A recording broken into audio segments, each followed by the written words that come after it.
Introducing Growth Guarantee Homes from MP Developers. Trust forever.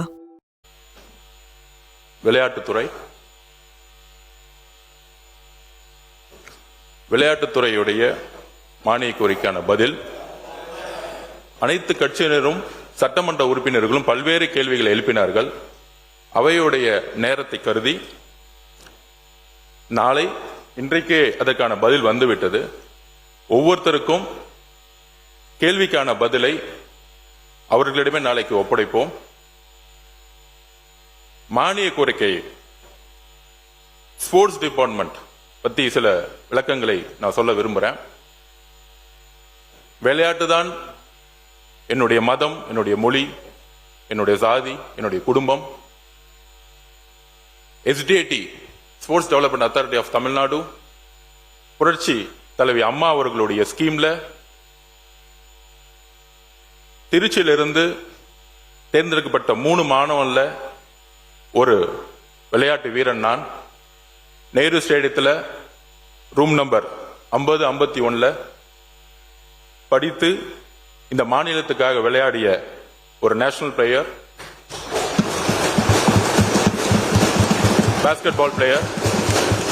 இங்க 3 basketball player இருக்காங்க. ஒன்னு என்னுடைய நண்பர் நிதியமைச்சர் மரிய வில்சன் அவர்கள். இன்னொருத்தர் யாருன்னா திமுக இருக்கக்கூடிய நேஷனல் பிளேயரா இருந்த பெரியசாமி அண்ணன்.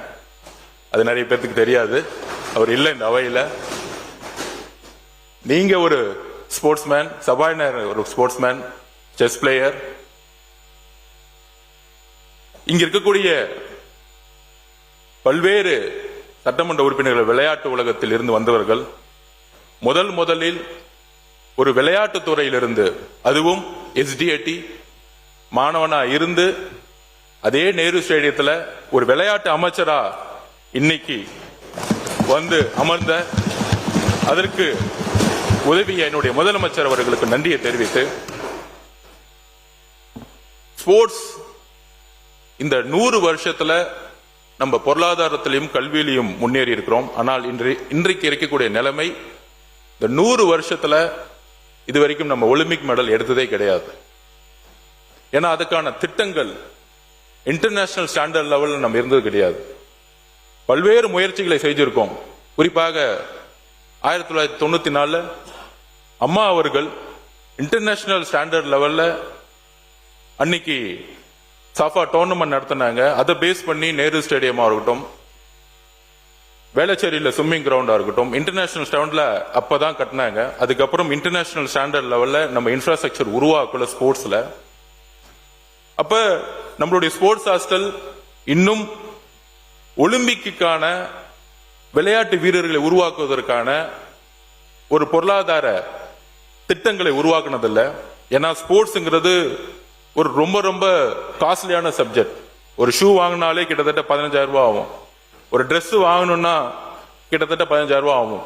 அப்ப விவசாயிகளா இருக்கக்கூடிய, மீனவர்களா இருக்கக்கூடிய எத்தனையோ ஏழை மக்கள் ஸ்போர்ட்ஸை சூஸ் பண்ணும் பொழுது அவர்களுக்கான பொருளாதார பலம் இன்டர்நேஷனல் ஸ்டாண்டர்ட் லெவலில் அவங்களால கொண்டு போக முடியாது. ஒரு அரசு வேலை கிடைச்சா போதும் அப்படின்னு, அப்படி ஒரு ஷூ கூட வாங்க முடியாத ஒரு விளையாட்டு விடுதியில் பள்ளியில் படித்த மாணவன் நான்.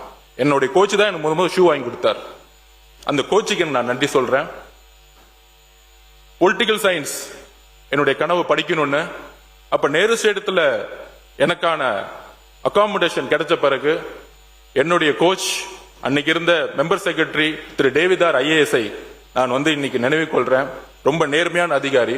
ஒரு திட்டம் நேர்மையான அதிகாரியும் ஒரு அமைச்சரும் இருந்தால் எப்படி செயல்பட முடியும்னா அதுக்கு ஒரு சிறந்த உதாரணம் நான். அரசு திட்டத்தின் வழியில் படித்த மாணவன் நான். அப்படி நேரு ஸ்டேடியத்தில் இருக்கும் பொழுது மெட்ராஸ் கிறிஸ்டியன் காலேஜில் பொலிட்டிக்கல் சயின்ஸ் எனக்கு ஸ்காலர்ஷிப் கிடைச்சிச்சு. அங்குதான் என்னுடைய அரசியலுக்கான அறிவை வளர்த்த இடம். அங்க இருந்த ப்ரொஃபசர் அலெக்சாண்டர் மந்திரமொழி அவர்களுக்கு நான் நன்றி சொல்றேன். என்னை உருவாக்கியது என்னுடைய ப்ரொஃபசர்ஸ். அப்ப நமக்கான விஷன் என்ன அப்படின்னா 8 to 18 அப்படிங்கிற ஒரு திட்டத்தை கொண்டு வர போறோம். அதாவது 8 வயசுலயே கிட்டத்தட்ட தமிழ்நாடு முழுசும் ஆயிரக்கணக்கான ஸ்கூல்ஸ் இருக்கு, பிரைவேட் ஸ்கூல்ஸ் இருக்கு.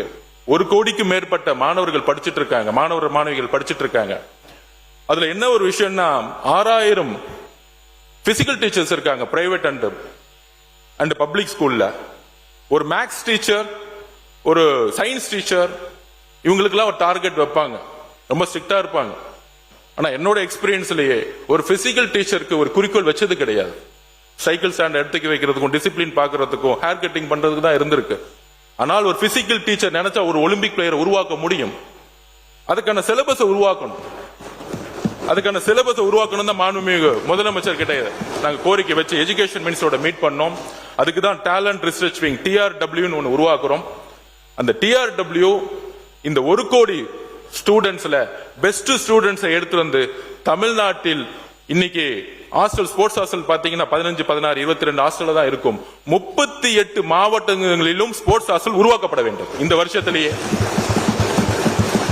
ஆண்கள் மட்டுமல்ல, ஆண்களும் பெண்களும் சேர்ந்து சமத்துவமாக 38 ஸ்போர்ட்ஸ் ஹாஸ்டலும் உருவாக்க வேண்டும். இது மாண்புமிகு முதலமைச்சர் அவர்களும் எஜுகேஷன் மினிஸ்டரும் முழு ஒத்துழைப்பும் ஆல்ரெடி கொடுத்துட்டாங்க. அப்ப இந்த ஸ்போர்ட்ஸ் ஹாஸ்டல் உருவாக்கின பிறகு ஸ்போர்ட்ஸ் ஹாஸ்டலுடைய பணி 8 வயசுல இருந்து அந்த குழந்தையை உருவாக்கணும். நம்மளுடைய எஜுகேஷன் சிஸ்டம், நான் ஸ்போர்ட்ஸ் ஹாஸ்டல் வளர்ந்த மாணவனால சொல்றேன், காலையில 5:30 மணிலிருந்து 8:30 மணி வரைக்கும் நாங்க கிரவுண்ட்ல இருக்கணும். கடுமையான பயிற்சி இருக்கும். அந்த கடுமையான பயிற்சி முடிஞ்ச பிறகு 9:30 மணிக்கே ஸ்கூல் போகணும். அப்படி 9:30 மணிக்கே ஸ்கூல் போனோன்னு தூக்கம் மட்டும்தான் வரும். அப்ப ஸ்பெஷல் எஜுகேஷன் கோர்ஸ் ஸ்போர்ட்ஸ்மேன்ஸ்க்காக உருவாக்கப்படணும். இது மற்ற மாநிலங்கள் இருக்கு. அமெரிக்காலயோ சிங்கப்பூர்லயோ பாத்தீங்கன்னா ஸ்பெஷல் எஜுகேஷன் சிஸ்டம் இருக்கும். அப்ப ஒரு நல்லா படிக்கிற மாணவன் போய் 3 மணி நேரம் ஓட வச்சு திருப்பி ஸ்கூல்ல உட்கார வச்சீங்கன்னா ஆட்டோமேட்டிக்கா அவங்க மயக்கம் தான் வரும். அப்ப நம்மளுடைய ஸ்பெஷல் எஜுகேஷன் சிஸ்டத்தை கொண்டு வரணும்னு மாண்புமிகு எஜுகேஷன் மினிஸ்டர் கிட்ட நாங்க சொல்லியிருக்கோம், ஹையர் எஜுகேஷன் மினிஸ்டர் சொல்லியிருக்கோம். அப்ப அந்த ஸ்கூல்ல இருந்து போன பிறகு அடுத்த காலேஜ் போகும்போது இங்க ஒலிம்பிக் அகாடமிஸ் வந்து இன்டர்நேஷனல் ஸ்டாண்டர்ட் லெவல்ல கிடையாது. நம்ம திட்டங்கள் கொடுத்திருக்கோம், பணம் கொடுத்திருக்கோம், செலவு பண்ணிருக்கோம். ஆனால் 36 கேம் ஒலிம்பிக்ஸ்ல 36ல இருந்து கிட்டத்தட்ட அதிகமான கேம்ஸ் இருக்கும். நம்ம 36ல இருந்து 40 கேம் தமிழ்நாட்டில் வந்து போக்கஸ் பண்ணிட்டு இருக்கோம். ஆனா 36ல இருந்து 40 கேம் போக்கஸ் பண்ணக்கூடிய ஒரு ஒலிம்பிக் சென்டர்ஸ் கிடையாது. குஜராத் போனேன், டெல்லி போனேன், அங்க பாத்தீங்கன்னா 36ல இருந்து 40 கேம் ஒரே இடத்துல ஹாஸ்டல், ஒரே இடத்துல ஏசி அகாமடேஷனோட ஒரு ஹாஸ்டல் இருக்கும். மாண்புமிகு மையநாதன் சார் சொன்னார், ஸ்போர்ட்ஸ் மினிஸ்டர் இருக்கும் போதே நான் நிறைய கோரிக்கைகள் கொடுத்திருக்கேன். நான் ரூம் நம்பர் 50, 51க்கு நான் போன வாரம் போனேன். என்னுடைய ரூம், நான் தங்கி இருந்த ரூம், அதே ஃபேன், அதே இரும்பு கட்டல், அதே டாய்லெட். இதுதான் இன்றைய யதார்த்தம். அதே ஸ்போர்ட்ஸ் ஹாஸ்டல் நான் போயிட்டு வந்தேன், அதே ரூம் தான். இது யார் மீது தவறு கிடையாது. என்ன செய்யணும் நம்ம அடுத்து சொல்ல வரோம். அப்ப நம்ம ஸ்போர்ட்ஸ் ஹாஸ்டலை அடுத்த உலக தரத்துக்கு உயர்த்தணும். குஜராத்தோ டெல்லி போகும்பொழுது ஒரு 4 ஸ்டார் கேட்டகரியில இருக்கும் அந்த ரூம். அப்ப டெக்னாலஜி இருக்கும், அந்த ஸ்டேடியமே ஒரு இன்டர்நேஷனல் ஸ்டாண்டர்ட்ல இருக்கும். அப்ப ஒலிம்பிக்ஸ் அகாடமிஸை உருவாக்கக்கூடிய இடத்துல இருக்கும். என்னுடைய அறிவிப்புல இருக்கு. அந்த ஒலிம்பிக்ஸ் அகாடமியை உருவாக்கின பிறகு அங்கிருந்து இன்டர்நேஷனல் ஒலிம்பிக் சென்டர்ஸ் உருவாக்கணும். இங்க இருந்து இன்டர்நேஷனல் பிளேயர்ஸா இருக்கவங்களுக்கு 30 லட்சம் 20 லட்சம் கொடுக்கிறோம். அதாவது ஒரு ஸ்போர்ட்ஸ்ல ஒன்னு சொல்லுவோம், வெற்றி பிறகு மெடல் கொடுக்கும் பொழுது காசு கொடுக்கிறது பெரிய விஷயம் அல்ல, அவங்களை அங்கீகரிக்கிறது பெரிய விஷயம் இல்ல. 8 வயசுல இருந்தே அவங்களுடைய அனைத்து வழிகளிலும் இந்த அரசு பங்கெடுத்துக்கணும். ஒரு விவசாயி, ஒரு மீனவன், நான் ஷூ வாங்குறது கூட காசு இல்லாம தான் வளர்ந்தேன். எனக்கான அந்த வழி தெரியும். விளையாடும் போது ஸ்போர்ட்ஸ் ஹாஸ்டல் போனா 3 வேளை நல்ல சாப்பாடு கிடைக்கும் அப்படின்னு சொல்லிட்டு தான் அங்க ஸ்போர்ட்ஸ் ஹாஸ்டல் போனோம். திருச்சியில படிக்கும் போது காலையில பழைய சோறு வச்சுட்டு தான் விளையாண்டு இருக்கோம். சோ இந்த வழிகள் ஸ்போர்ட்ஸ்மேனுக்கு இருக்கு. இன்னும் ஒலிம்பிக் பிளேயர் போகும்போது ஷூ வாங்க கூட காசு இல்லைன்னு சொல்லக்கூடிய அவல நிலை தான் இன்னைக்கும் இருக்கு. இதையெல்லாம் தொலை தெரிய வேண்டும். இதுக்கப்புறம் இந்த இன்டர்நேஷனல் ஸ்டாண்டர்ட் லெவல்ல ஒலிம்பிக்ஸ் ஒரு இன்ஃப்ராஸ்ட்ரக்சர் உருவாக்கும் பொழுது இப்ப இங்க இருக்கக்கூடிய ஃபென்சிங்ல இருக்கக்கூடிய பிளேயர்ஸ் எல்லாம் யூரோப்ல போய் பிராக்டிஸ் பண்ணிட்டு இருக்காங்க. ஏன்னா நமக்கு இன்ஃப்ராஸ்ட்ரக்சர் கிடையாது. ஸ்போர்ட்ஸ்ங்கிறது சயின்ஸ் அண்ட் டெக்னாலஜி. இங்க இருக்க கோச்சஸ் ஃபாரின்ல போய் இன்னும் படிக்கல, அதுக்கான கல்வி இங்க இல்ல, அதுக்கான ஸ்போர்ட்ஸ் யூனிவர்சிட்டியோட அப்டேட்ஸ் இல்ல. அப்ப ஒலிம்பிக் மெடல் எப்படி எடுக்க முடியும்? Introducing Growth Guarantee Homes from MP Developers. Trust forever.